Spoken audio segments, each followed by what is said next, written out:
जय हिंद दोस्तों, स्वागत है आपका अपना ही YouTube channel IGNOU history education channel में। आपका स्वागत है। आज मैं फिर आप लोगों के बीच आया हूँ लेके कुछ खास टॉपिक, जिसका नाम महाजनपद है। यूट्यूब के थंबनेल पे हमने लिखा है कि लेक्चर 22 और 39 यानी लेक्चर 22-39 ये दोनों को देखना अनिवार्य है, इसलिए कि मैं एक छोटा सा वीडियो पहले से ही महाजनपदों का उदय उसमें हम दिखा दिए हैं या उस पर वीडियो बन चुका है। पहले आप उसको देखें फिर इस वीडियो को देखें। दोनों में कुछ खास अंतर होगा नहीं, लेकिन उसमें 16 महाजनपद की काउंटिंग कराया गया था, मगर इसमें परिभाषित सहित उसमें क्या क्या विकास हुआ इससे संबंधित जो है इसमें जानकारी मिलेगी। हम आज चलते हैं शुरू से कुछ खास लेके। अब देखिए, पहले हम छोटा छोटा वीडियो अपलोड करते थे, अब कुछ बड़ा ही वीडियो अपलोड होगा।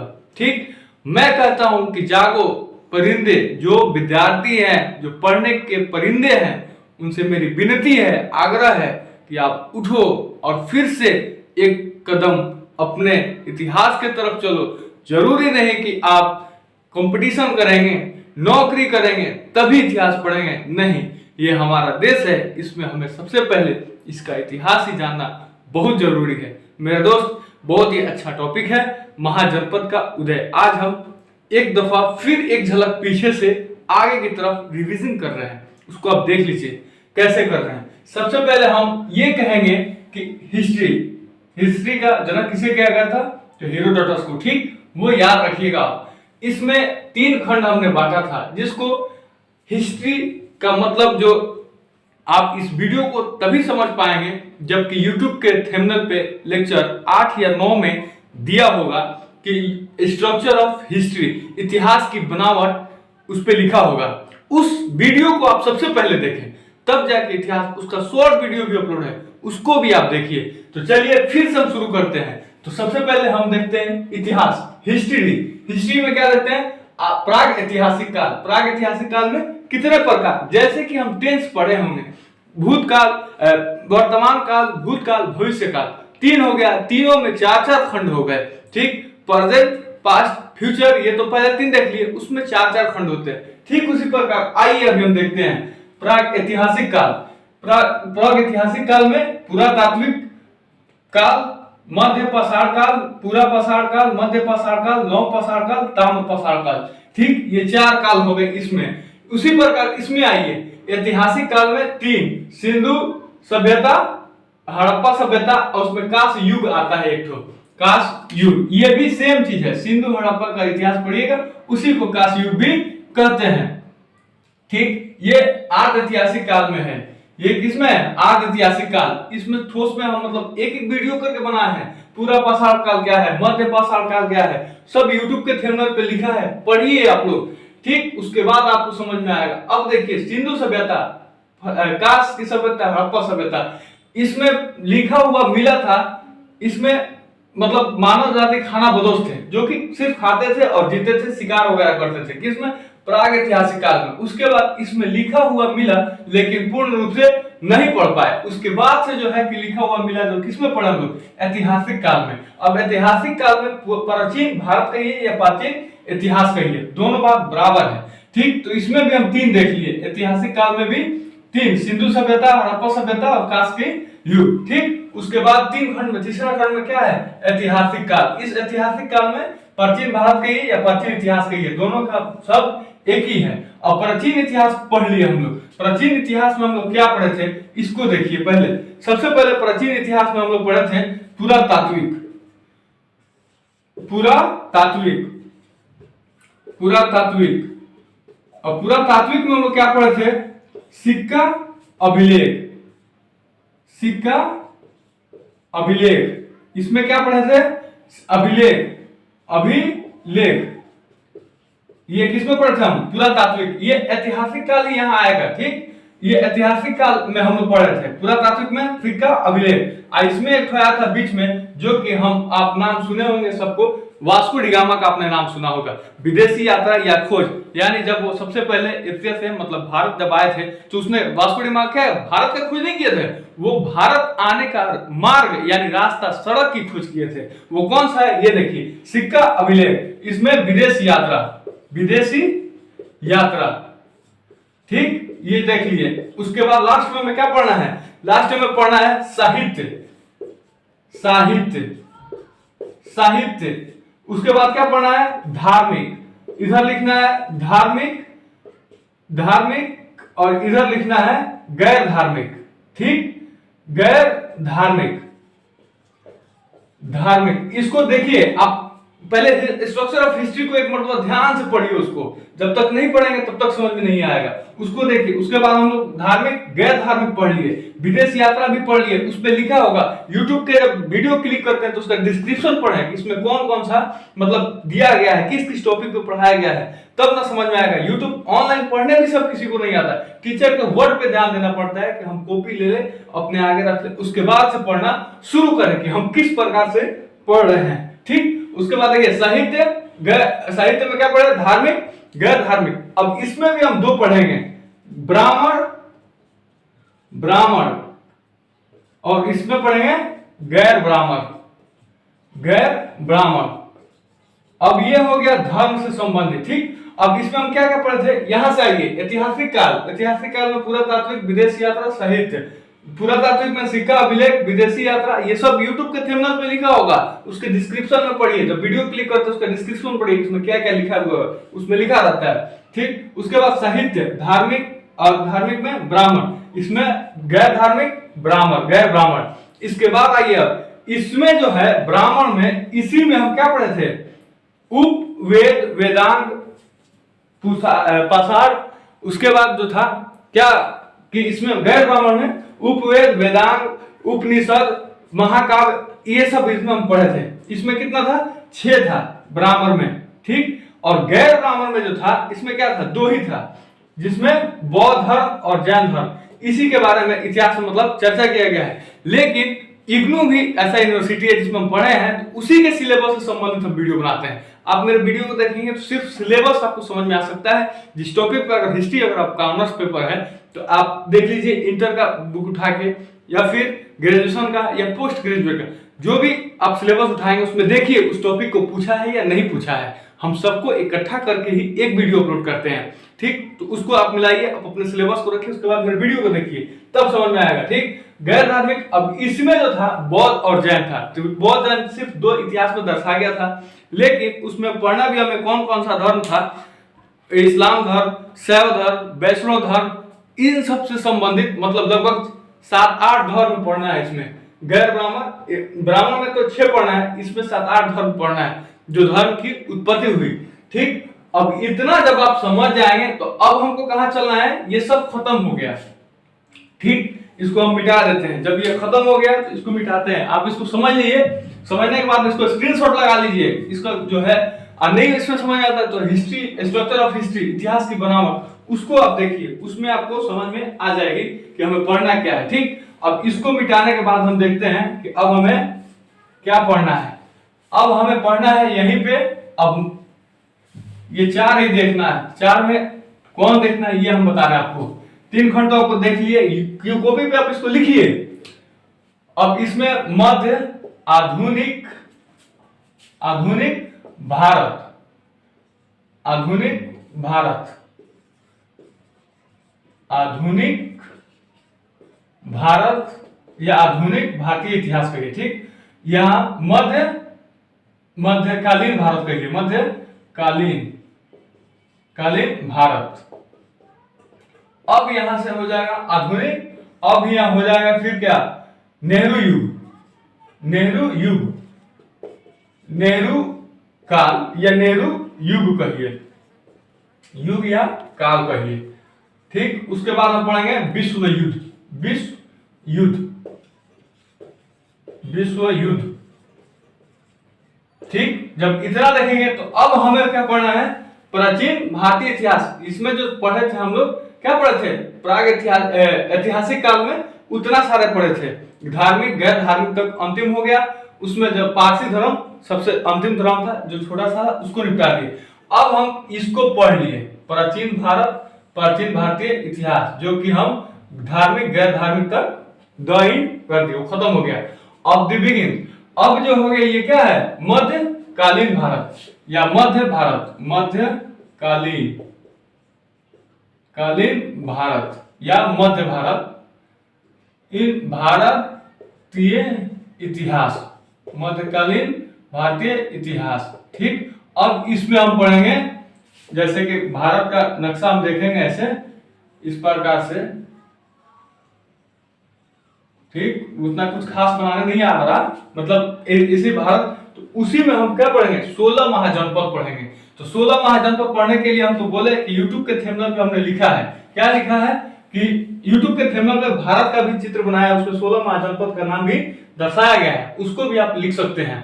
ठीक, अब इसी में हम पढ़ेंगे मध्यकालीन भारत। इसमें अब क्या होगा? वंशज यानी राजाओं का उत्पत्ति होगा, किस प्रकार से वो आक्रमण किए। तो सबसे पहले हम क्या रहेंगे? महाजनपद। अब महाजनपद के बाद वंश हम पढ़ना शुरू करें, हर्यंक वंश, नंद वंश, शिशुनाग वंश, कर्ण वंश, ये सब अब पढ़ना शुरू करेंगे। वो किस काल में आता है? मध्यकाल में। आप YouTube के चैप्टर पे, मतलब आप कॉपी पे लिख रहे हैं तो कौन कौन सा काल लिख लेंगे, वो काल को लिखेंगे, काल लिखने के बाद उसको टॉपिक लिखेंगे। ठीक, अब देखिए सबका वीडियो एक एक करके अपलोड है। यहाँ पे अब हम पढ़ेंगे महाजनपद। महाजनपद को सबसे पहले क्या करेंगे? परिभाषित करेंगे कि महाजनपद कब आया, इसको कहते क्या है। 6वीं शताब्दी के ईसा पूर्व अखंड भारत में द्वितीय नवीकरण प्रारंभ हो गई, जिसे महाजनपद कहा जाता है। अखंड भारत द्वितीय नवीकरण में प्रारंभ हो गई, इसको महाजनपद कहते हैं। सबसे पहले देखिए कि हम यहाँ से शुरू करते हैं, उसमें भी समझाया, उसको भी अब देखिएगा। पहले हो गया, सबसे पहले ग्राम लेते हैं, ग्राम। उसके बाद हो गया पंचायत, उसके बाद क्या हो गया?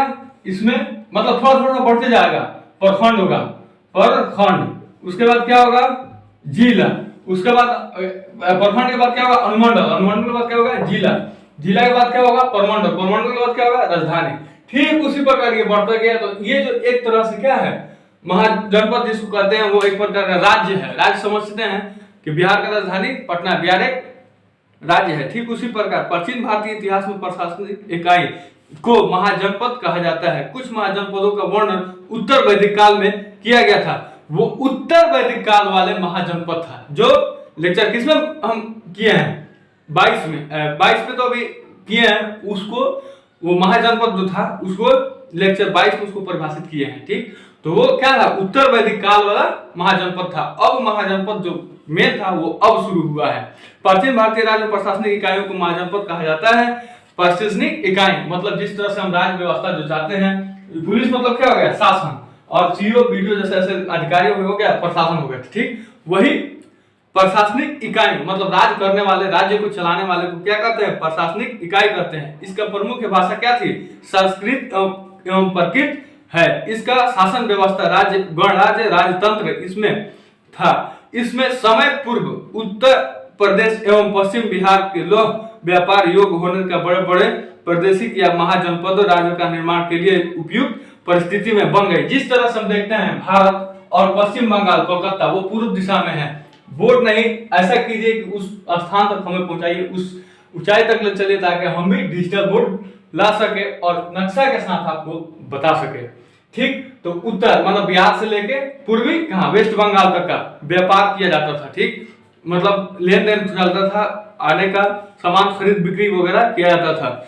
उस परिस्थिति में लोहे हथियार के कारण योद्धा और महत्वपूर्ण भूमिका करने लगे। अब देखिए उस समय जब था तो आक्रमण शुरू हो गया, तो क्या हुआ? युद्ध करने के बाद एक दूसरे महाजनपद पर एक राज्य से दूसरे राज्य पे अधिकार जमाने या धाक जमाने की कोशिश करने लगे। खेती में नए औजारों और उपकरणों का किसान अपनी आवश्यकताओं से अधिक अनाज पैदा करने लगे। अब महाजनपद में ही, अब कुछ महाजनपद जो था उत्तर वैदिक काल में, तो उत्तर वैदिक काल पहले मैंने पढ़ाया, उत्तर वैदिक काल उसका भी आप वीडियो देखिए। ठीक, उसके बाद ही एक महाजनपद था, उसके बाद का बात ये महाजनपद जो क्या है? मध्यकाल के भारत महाजनपद है। ठीक, अब इस महाजनपद में मतलब मध्यकालीन भारत में महाजनपद पड़ रहा है, वो उत्तर वैदिक काल का महाजनपद था। ठीक, तो इसने क्या किया, किसान लोग अपने अपने दिमाग में वृद्धि हुई, एक से एक औजार बनाए, खेती गृहस्थी करने लगे, ज्यादा अनाज उत्पादन करने के लिए अपना क्या करे, प्रयोग विधि बताने लगे। अपने राज्य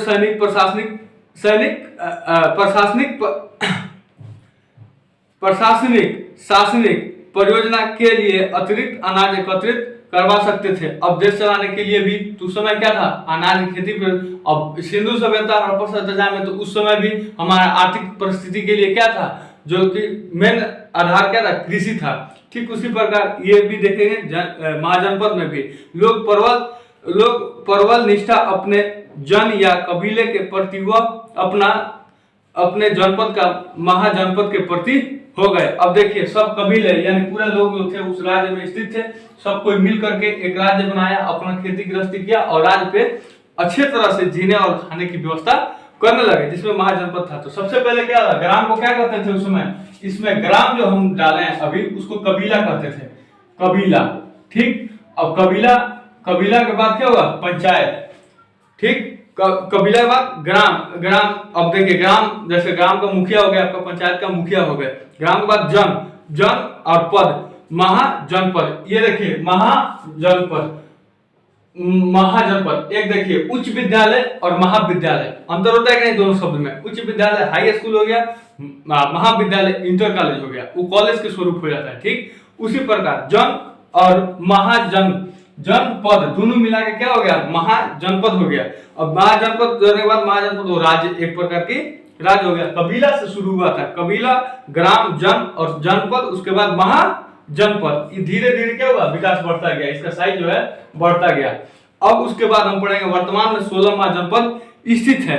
अब महाजनपद उसमें हम दर्शाए हैं, लेक्चर 22 में आप जाके देखिएगा 16 जनपद का नाम भी लिखवाए हैं, जिसमें किस तरह से ये भी दिखाते हैं। क्रमांक संख्या होगा, उसके बाद आपको महाजनपद होगा, उसके बाद राजधानी होगा, यानी राज्य है महाजनपद मतलब तो राज्य बोले पहले, उसके बाद उसका राजधानी होगा, उसके बाद वो अभी वर्तमान में कहाँ स्थित है उसको दर्शाया गया। ठीक, उसको आप देख सकते हैं, मैंने इस परिभाषित किया। उत्तर प्रदेश में 8 महाजनपद, बिहार में 3 महाजनपद, राजस्थान में 1 महाजनपद और मध्य प्रदेश में 1 महाजनपद, दक्षिण भारत में 1 महाजनपद और भारत के बाहर 2 महाजनपद, जो कि बाहर मतलब भारत से भी बाहर था। उसमें देखिए टोटल मिला के 8, यहाँ पे 8 हो गए, 8 महाजनपद उत्तर प्रदेश और 3 बिहार में, 8 3 11, 1 राजस्थान 12, 1 मध्य प्रदेश 13 और 1 दक्षिण भारत क्या हो 14, और भारत के बाहर 2, कितना हो गया 14 2 16। ये दोनों 16 महाजनपद हो चुके। यूट्यूब के थंबनेल पे भारत का नक्शा बनाया हुआ है, उस पे 16 जनपद का नाम लिखा है, आप उसको लिख सकते हैं। ठीक, जिसमें गांधार, कंबोज, मत्स्य और लेक्चर 22 में भी उसको दर्शाया गया है, उसको भी आप देखें। अब देखिए सूरसेन, कौशल्य, पंचाल, चेदी, मत्स्य, वंश, काशी, मल्लव, असम्यक और साम्यक और अवंती, बिरज, अंग, मगध, ये 16 महाजनपद हो गए। इसकी राजधानी सबसे पहले गंधार वाला तक्षशिला हो गया और कंबोज वाला की राजधानी हटक राजपुर हो गया और विराटनगर मत्स्य मछ विराटनगर, कुरु ये हो गया इंद्रपथ दिल्ली, सूरसेन ये हो गया मथुरा, कौशल श्रवस्ती, पंचाल ये हो गया अक्षी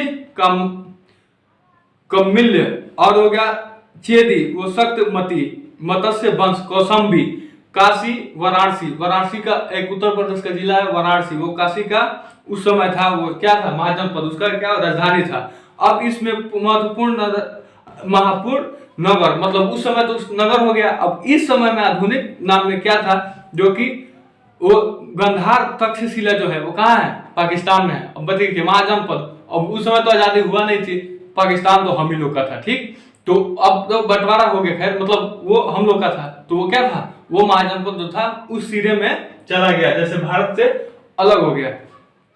ठीक, अब देखिए ऐसे हो गया। उसके बाद पेशवा पाकिस्तान जो कि गंधार तक्षशिला वो क्या दूसरे, वो दोनों अलग हो गया, जो भारत के बाहर हो गया, उसको अभी दर्शाया गया, नहीं तो वो था हम ही लोग का। ठीक, उसके बाद देखिए गंधार महाजनपद पाकिस्तान में स्थित है। इसकी राजधानी तक्षशिला विश्व का प्राचीनतम विश्वविद्यालय का केंद्र था। उस समय वो हम ही लोग का था, वहां पे क्या था, प्राचीनतम विश्वविद्यालय का केंद्र था। मत्स्यक दक्षिण भारत एकमात्र महाजनपद था जो गोदावरी नदी के तट पर है। उत्तर प्रदेश का मालवा महाजनपद गणराज्य था। बिहार का वाणिज्य महाजनपद गणराज्य था। वाणिज्य की राजधानी वैशाली लिच्छवी गणराज्य के शासन था। अब लिच्छवी जो थी, लिच्छवी उसके शासन था। उसके शासन में क्या हुआ, जो शासन गणराज्य में वो वैशाली राजधानी हो गई। ब्रज एक वो महाजनपद हो गया, उसका राजधानी कहाँ हो गया, उसकी राजधानी वैशाली हो गई, जो लिच्छवी के शासन में हुआ, जो पूरे विश्व में सबसे पुराना गणराज्य था। यह 8 कुल एक संघ थे, मतलब 8 एक ही संघ में थे। सबसे शक्तिशाली महाजनपद मगध महाजनपद था। इसके दक्षिण विंध्याचल पर्वत, पश्चिमी सेन नदी के उत्तर गंगा तथा पूरब में फल्गु जैसी नदियां पर इस महाजनपद में प्राकृतिक दुर्ग का कार्य करती थी। मगध महाजनपद, इसका एक स्पेशल वीडियो जाएगा, देखिएगा उसमें भी किसी मगध महाजनपद, वो मगध था सबसे शक्तिशाली। अब देखिए सब राजा आते हैं, ऐसा नहीं होता है, मगर कुछ ऐसे राजा आते हैं जो कि पूरा हल्का रख देते हैं। तो उसी में सबसे शक्तिशाली जो महाजनपद था वो मगध महाजनपद था, जो कि अनेक प्रकार की विकास किया। ठीक, अब राजस्थान मरुस्थल क्षेत्र, इसमें स्थित एकमात्र महाजनपद मत्स्य था। अब मरुस्थल मतलब हो गया बालू ऐसा स्थल था, उसमें एक ही महाजनपद था, वो कुछ खास नहीं था। ठीक, मतलब एकमात्र महाजनपद मत्स्य था। चंपा एक प्राचीनतम नाम की मालिनी थी। चंपा नाम की एक प्राचीनतम का नाम क्या थी, मालिनी थी। महात्मा बुद्ध ने अपना सर्वाधिक उपदेश कौशल्य राजधानी का श्रावस्ती ने दिए थे।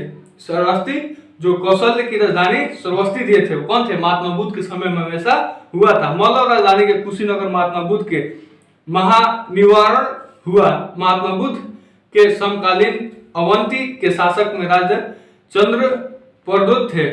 अब इसके बाद हम देखेंगे अंग की पहली चर्चा अथर्ववेद में किया गया था, जो मगध महाजनपद में कुल 7 वंश क्या थे, 7 वंश में शासक किया था। अब देखिए सबसे पहले इस वंश, हम बोल रहे हैं कि ये जो था, इसके पहले सबसे पहले वंश अंग की पहली चर्चा किसमें हुआ था, अथर्ववेद में, वंश की उत्पत्ति। उसमें अथर्ववेद जब हम चैप्टर पढ़ेंगे तब उसमें समझ में आएगा कि अथर्ववेद में कौन सी वंश की चर्चा हुआ था। ठीक, अथर्ववेद में अथर्ववेद, ऋग्वेद, अथर्ववेद में किसकी चर्चा हुई थी, सबसे पहले वेद वेदांग, उसमें जो था हेतु वेद के बारे में जब हम पढ़ेंगे, सामवेद, यजुर्वेद, अथर्ववेद, उसमें जो ईश्वर कर्म कांड की मात्रा, कर्म कांड की से संबंधित भी जानकारी उसमें दिया गया था। उसी में ही वंश नाम का जो था उसका जिक्र किया गया था। अंग पहली चर्चा अथर्ववेद में किया गया था। अब मगध महाजनपद में कुल 16 महाजनपद थे, मगध महाजनपद में कुल 7 महाजनपद थे। और वो कौन सा जनपद थे, महाजनपद मतलब राज्य हो गया। अब वंश जो थे वो शासन करते थे, किस तरह करते थे, किस प्रकार विकास किए, उसका वीडियो अब नेक्स्ट वीडियो में आएगा। आज के लिए इतना ही। जनपद को हमने निपटाया, दोनों वीडियो को एक साथ देखिएगा, अपने कॉपी पे लिखिएगा, तभी समझ में आएगा। एक एक करके वीडियो देखिएगा। किसी चीज को हासिल करने के लिए उसको बीच रास्ते में छोड़ के अगर जाएंगे कभी सक्सेस नहीं हो पाइएगा, जब तक पूर्ण रूप से उसको अपने आप में नहीं। बेवजह बेगुना डेली एक वीडियो देखिए, डेली एक वीडियो देखिए, देख के अपने कॉपी में लिखिए, तब आपको इतिहास समझ में आएगा। अगर अभी इतिहास आप कंप्लीट रखते हैं तो और सारा भी इतिहास आपको मिल जाएगी। मतलब ज्योग्राफी वगैरह हो गया, सब जनरल में तो सब विषय की जरूरत पड़ती है, तो सबको एक अच्छा करके लेके चलिए और किसी भी कंपटीशन में बैठिए और अच्छे से फेस कीजिए, अच्छे नौकरी पाइए। ठीक, आज के लिए इतना ही। अब अगले वीडियो के साथ मिलेंगे, वंशों के साथ हम मिलेंगे। ठीक, महाजनपद आज निपट लिए, उसके बाद वंश, इसमें जो कि अंग, वंश और उसके बाद महाजनपद राज्य हो गया, और वंश किस प्रकार शासन की, उसके अगले वीडियो के साथ हम मिलेंगे। आज के लिए इतना ही, जनपद हम निपट लिए। जय हिंद, जय भारत। अगले लेक्चर कितना 40 के साथ हम मिलेंगे।